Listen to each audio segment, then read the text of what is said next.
Le conditionnel. Pour parler d'événements hypothétiques qui se passeront si une condition est réalisée, on utilise le conditionnel. Exemple, nous voyagerions plus si les avions polluaient moins. Le futur du passé. Un usage commun du conditionnel est pour exprimer une idée future dans une narration au passé. Exemple, hier, je pensais que je n'aurais pas besoin de plan. Tu m'as dit qu'on se promènerait en forêt, pas en montagne. Par conséquent, le conditionnel est une sorte d'amalgame entre le futur et le passé. On le forme en prenant l'infinitif des verbes, comme le temps du futur simple, et puis en ajoutant les terminaisons de l'imparfait.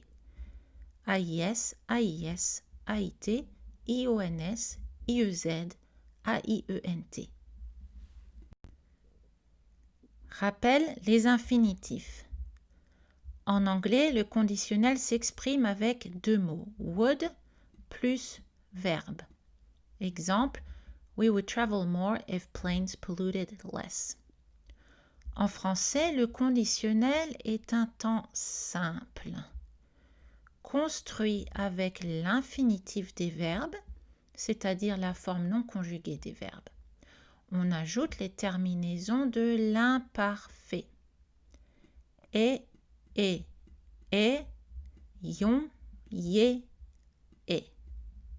Exemple, je voyagerai, tu regarderais, elle jouerait, nous sortirions, vous finiriez, elle dormirait.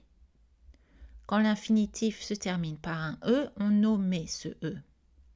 Exemple, je répondrai, tu prendrais, elle mettrait, nous connaîtrions, vous liriez, elle suivrait.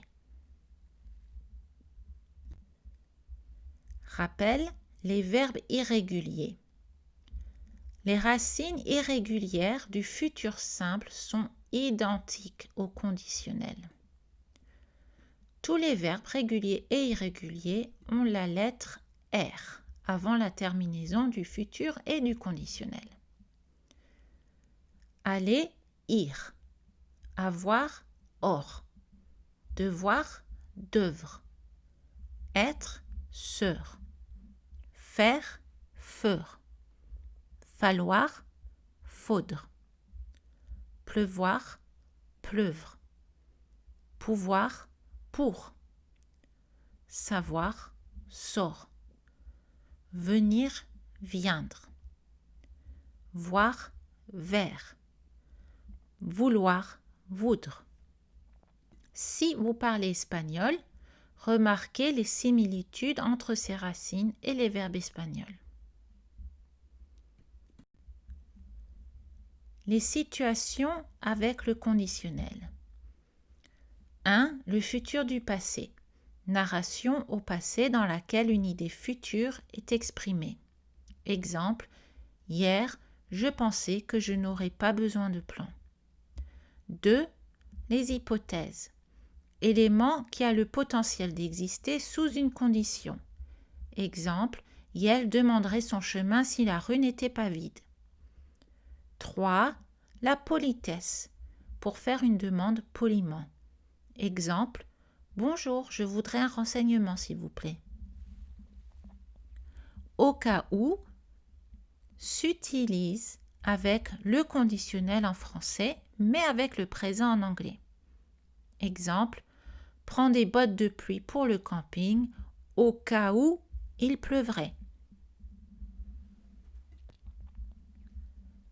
Les propositions avec si.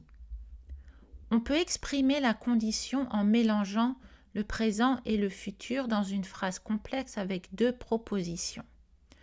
Une proposition subordonnée avec si plus présent et une proposition principale au futur. Exemple, si tu vas au musée mardi, il y aura moins d'affluence. On peut faire la même chose mais en transposant au passé pour nuancer un peu.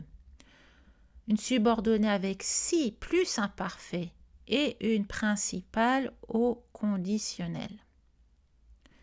Exemple, si tu allais au musée mardi, il y aurait moins d'affluence. Ne pas confondre imparfait et conditionnel. En anglais, would plus verbe peut exprimer deux notions différentes. Un, le conditionnel. Exemple, he would walk around the park if it wasn't so late. Il se baladerait dans le parc s'il n'était pas si tard. 2. L'imparfait. Exemple, he would walk around the park every Sunday when he was 12. Il se baladait dans le parc chaque dimanche quand il avait 12 ans. Par conséquent, faites attention de bien distinguer si would exprime une hypothèse conditionnelle ou une habitude passée imparfait. Conclusion. On utilise le conditionnel pour exprimer le futur du passé ou des événements hypothétiques ou la politesse. Le conditionnel est un temps simple, construit avec l'infinitif des verbes comme au futur simple. On ajoute les terminaisons de l'imparfait. AIS, AIS, AIT, IONS, IUZ, AIUNT, prononcé et, ion, yé, et.